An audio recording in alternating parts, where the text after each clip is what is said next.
Hello friends, welcome back to my YouTube channel vibes with Shana. അപ്പോൾ ഇന്നത്തെ video thumbnail കണ്ട പോലെ തന്നെ അഗ്ലോണിമ കളക്ഷൻസിൻ്റെ വീഡിയോ ആണ് കേട്ടോ. എൻ്റെ കയ്യിലുള്ള അഗ്ലോണിമ കളക്ഷൻസും അതുപോലെ തന്നെ ഞാൻ അവിടെ പരിപാലിക്കുന്ന രീതികളും അവർക്ക് നൽകുന്ന വളങ്ങളും അതുപോലെ തന്നെ ഒരു അഗ്ലോണിമ ചെടി എങ്ങനെ നമുക്ക് നട്ടു വളർത്തുമ്പോൾ എന്തെല്ലാം കാര്യങ്ങൾ ശ്രദ്ധിക്കണം എന്നെല്ലാം വീഡിയോയിൽ പറയുന്നുണ്ട്. അപ്പോൾ നിങ്ങൾ വീഡിയോ ഫുള്ളായിട്ട് കാണാൻ ശ്രദ്ധിക്കുക. അതുപോലെ തന്നെ നമ്മുടെ ചാനൽ ആദ്യമായിട്ട് കാണുന്നവരാണെങ്കിൽ ഒന്ന് സബ്സ്ക്രൈബ് ചെയ്ത് സപ്പോർട്ട് ചെയ്യണേ. ഈ വീഡിയോ നിങ്ങളുടെ ഫ്രണ്ട്സിനും കൂട്ടുകാർക്കും ഒന്ന് ഷെയർ ചെയ്ത് കൊടുക്കണേ. അപ്പോൾ നേരെ വീഡിയോയിലോട്ട് പോകാം.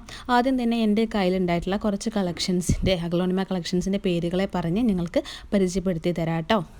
നമ്മുടെ ആദ്യത്തെ വെറൈറ്റി എന്ന് പറയുന്നത് അഗ്ലോണിമ ഫാമിലിയിൽപ്പെട്ട റെഡ് ലിപ്സ്റ്റിക്, ഗോൾഡൻ റെഡ് എന്നെല്ലാം പേരിൽ അറിയപ്പെടുന്ന റെഡ് ലിപ്സ്റ്റിക് വെറൈറ്റി അഗ്ലോണിമയാണ് കേട്ടോ. നല്ല ഭംഗിയുള്ള ഇലകളാണ്. റെഡ് ലിപ്സ്റ്റിക് എന്ന് പേര് വരാൻ കാരണം കണ്ടോ, ഇതിൻ്റെ സൈഡിലും ഇലകൾക്ക് സൈഡിലും അതുപോലെ തന്നെ നടുവിലുമായിട്ട് ഒരു റെഡ് ലൈൻ ഇങ്ങനെ കാണുന്നുണ്ട് അല്ലേ. എന്നാൽ ഗ്രീൻ കളറിലാണ് ഇലകൾ വരുന്നത്. അപ്പോൾ പ്രത്യേക ഭംഗിയുള്ളൊരു ഇലകളാണ് വരുന്നത്. അപ്പോൾ നമ്മൾ ഈ അഗ്ലോണിമ വളർത്താൻ തുടങ്ങുന്നവർക്ക് ഒരു ബിഗിനേഴ്സിന് എപ്പോഴും വിലക്കുറവിൽ അഫോർഡബിൾ ആയിട്ടുള്ള രീതിയിൽ വാങ്ങി യൂസ് ചെയ്ത് നട്ട് വളർത്താൻ പറ്റുന്ന ഒരു വെറൈറ്റി തന്നെയാണ് ഇത് കേട്ടോ. ഇത് അടുത്ത വെറൈറ്റി വരുന്നത് കണ്ടോ, നല്ല നീളൻ ഇലകൾ, ഒരു ഗ്രീൻ കളർ ഇലകളിൽ നല്ല പിങ്ക് കളറും അതുപോലെ തന്നെ ലൈറ്റ് യെല്ലോഷും കളറും ഒരു കുത്ത് പോലെ കാണുന്ന ഒരു വെറൈറ്റിയാണ് കേട്ടോ. നല്ല ഭംഗിയുള്ള ഇലകളാണില്ലേ ഇതിന്. അടുത്ത വെറൈറ്റി എന്ന് പറയുന്നത് നല്ല ഭംഗിയുള്ള ഇലകൾ ഉള്ള ഒരു വെറൈറ്റി തന്നെയാണ്. അഗ്ലോണിമ റെഡ് എന്നും എവർഗ്രീൻ ചൈനീസ് എവർഗ്രീൻ എന്നൊക്കെ പറയപ്പെടുന്ന ഒരു വെറൈറ്റിയാണ് കേട്ടോ. ഇതിൻ്റെ പ്രത്യേകത എന്ന് പറയുന്നത് ഇതിൻ്റെ ഇലകൾ തന്നെയാണ്. ഗ്രീനിഷ് കളറോട് കൂടിയ ഇലകൾക്കിടയിൽ പിങ്ക് കളറും അതുപോലെ തന്നെ റെഡ് കളറും മിക്സ്ഡ് ആയിട്ടുള്ള ഡോട്ടുകളായിട്ടാണ് ഇത് കാണപ്പെടുന്നത് കേട്ടോ. നല്ല ഭംഗിയുള്ള ഇലകളാണ് കേട്ടോ. അടുത്ത വെറൈറ്റി എന്ന് പറയുന്നത് നമ്മുടെ അഗ്ലോണിമ വെറൈറ്റിയിൽ പെട്ടത് തന്നെയാണ്. നല്ല ഭംഗിയുള്ള ഒരു വെറൈറ്റിയാണ്. അതുകൊണ്ട് തന്നെ ഇതിൻ്റെ പേരിലും അതറിയപ്പെടുന്നു. അഗ്ലോണിമ വാലന്റൈൻ എന്നാണ് കേട്ടോ അതറിയപ്പെടുന്നത്. Aglaonema red Valentine. കണ്ടോ, ഈ ഇലകൾ കാണാൻ എന്ത് ഭംഗിയാണ്. കണ്ടോ, ഇതിൻ്റെ മുട്ട് കണ്ടോ, നമുക്ക് ഇൻഡോറായിട്ടൊക്കെ വെച്ചാൽ അടിപൊളിയായിട്ട് നന്നായിട്ട് ഒന്ന് പ്ലേസ് ചെയ്യാൻ പറ്റുന്ന ഒരു വെറൈറ്റി തന്നെയാണ് കേട്ടോ. വെറൈറ്റി എല്ലാം എന്ന് പറയുന്നത് അഗ്ലോണിമ റെഡ് പീകോക്ക് എന്ന വെറൈറ്റിയിൽപ്പെട്ട ഒരുപാട് ചെടികളാണ് കേട്ടോ. ഇതിൻ്റെ തന്നെ ഒരുപാട് വേർഷൻസ് നമ്മുടെ കയ്യിലുണ്ട്. ഗ്രീൻ കളറും അതുപോലെ റെഡിഷ് വെറൈറ്റി ഉണ്ട്.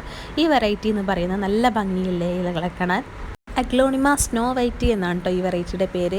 നല്ല ഭംഗിയിലാണ്. നല്ല ഡാർക്ക് ഗ്രീനിൻ്റെ ഇടയിൽ നല്ലൊരു വൈറ്റ് മിക്സഡ് ആയിട്ടുള്ള ഇലകളാണ് കേട്ടോ ഇതിനുള്ളത്. അടുത്ത വെറൈറ്റി വരുന്നത് നല്ല വൈറ്റ് കളറിൽ ഇലകൾ നടുവിലൂടെ ഇങ്ങനെ ഗ്രീൻ ടച്ച് വരുന്ന ഒരു വെറൈറ്റിയാണ് കേട്ടോ. അഗ്ലോണിമ സൂപ്പർ വൈറ്റ് എന്നാണ് കേട്ടോ. ഇതിൻ്റെ തന്നെ ഗ്രീൻ ടച്ച് ഇല്ലാതെ വെറും വൈറ്റ് കളറിൽ കാണപ്പെടുന്ന ഇലകളോട് കൂടിയ അഗ്ലോണിമയുണ്ട് കേട്ടോ നമ്മുടെ കയ്യിൽ തന്നെ. അത് ഞാൻ വീഡിയോ എടുക്കാൻ മറന്നുപോയി. ഞാൻ വേണമെങ്കിൽ വീഡിയോയിൽ ഉൾപ്പെടുത്താം കേട്ടോ. അപ്പോൾ നല്ല അടിപൊളിയായിട്ടുള്ള ഒരു വെറൈറ്റി തന്നെയാണ്. അടുത്ത വെറൈറ്റി എന്ന് വരുന്നത് നല്ലൊരു ഗ്രേ കളർ മിക്സഡിൽ ഒരു ഗ്രീൻ കളർ ടച്ച് വരുന്ന ഒരു വെറൈറ്റിയാണ്. ഇതിൻ്റെ പേരെന്ന് പറയുന്നത് അഗ്ലോണിമ സിൽവർ ക്യൂൻ എന്നാണ് കേട്ടോ. ഒരു രാജകുമാരി തന്നെയാണ്. അപ്പോൾ രാജകുമാരി തന്നെയാണ് കേട്ടോ. അഗ്ലോണിമ വിഭാഗത്തിൽപ്പെട്ട നല്ല ഭംഗിയുള്ള ഇലകളാണല്ലേ. അടുത്ത വെറൈറ്റിയിൽ വരുന്നത് അതിനോട് ചെറിയ സമാനതകളുള്ള ഒരു വെറൈറ്റിയാണ് കേട്ടോ. ഒരു അഗ്ലോണിമ ഫാമിലിയിൽ തന്നെ എത്ര ചെടികളാണല്ലേ ഉള്ളത്. അടുത്തത് എല്ലാവരുടെയും ഇഷ്ടതാരമായ അഗ്ലോണിമ റെഡ് ആണ് കേട്ടോ. നല്ല ഭംഗിയുള്ള റെഡിഷ് കളറിൽ വരുന്ന ഇലകളാണ്. നല്ല ഭംഗിയാണ് കാണാൻ. നല്ല ചാമ്പക്ക ചുവപ്പ് കളറിൽ നല്ല രസമുള്ള ഭംഗികളാണ്. എപ്പോഴും അഗ്ലോണിമ പ്രേമികൾക്ക് എല്ലാവരും ഇഷ്ടപ്പെട്ട് വാങ്ങാൻ എന്നും കാത്തിരിക്കുന്ന ഒരു വിഭാഗം ചെടി തന്നെയാണ് അഗ്ലോണിമ റെഡ്. അപ്പോൾ ഇത്രയും വെറൈറ്റികളാണ് നമ്മുടെ കയ്യിലുള്ളത് കേട്ടോ.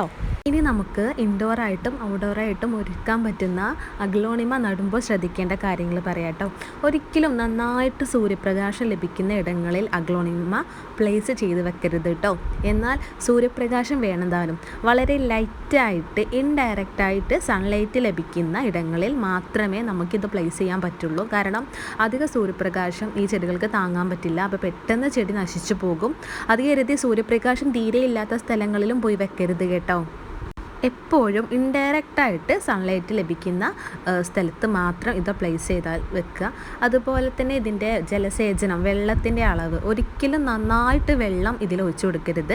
ഇതിൻ്റെ ചട്ടിയിൽ വെള്ളം ചിലയിടത്തൊക്കെ ഞാൻ കാണാറുണ്ട് ചെടികൾ പെട്ടെന്ന് നശിച്ചു പോയി എന്നൊക്കെ പറയും.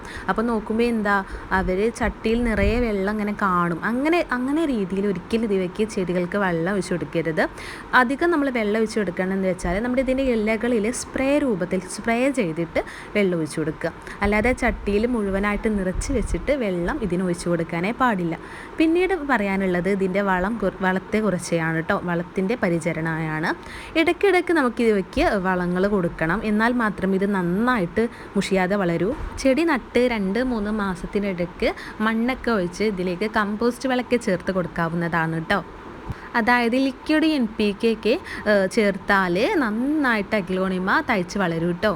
അതുപോലെ തന്നെ ലിക്വിഡ് ഫെർട്ടിലൈസർ വെള്ളത്തിൽ ചേർത്തിട്ട് ഒരു 20-15 ദിവസത്തിനുള്ളിലൊക്കെ ഇടവിട്ടിട്ട് ഇടയ്ക്ക് ഒഴിച്ചു കൊടുത്താൽ നന്നായിട്ട് അഗ്ലോണിമ ഉണ്ടാവും. അതുപോലെ തന്നെ നൈട്രജൻ കണ്ടൻറ്റ് കൂടുതലുള്ള വളങ്ങൾ ചേർത്താൽ നന്നായിട്ട് ഇലകൾക്ക് നല്ല രീതിയിലുള്ള വൃത്തിയും അതുപോലെ തന്നെ നല്ല ഒരു കേടുപാടില്ലാതെ നല്ല ഭംഗിയുള്ള ഇലകൾ നമുക്ക് സമ്മാനിക്കും കേട്ടോ.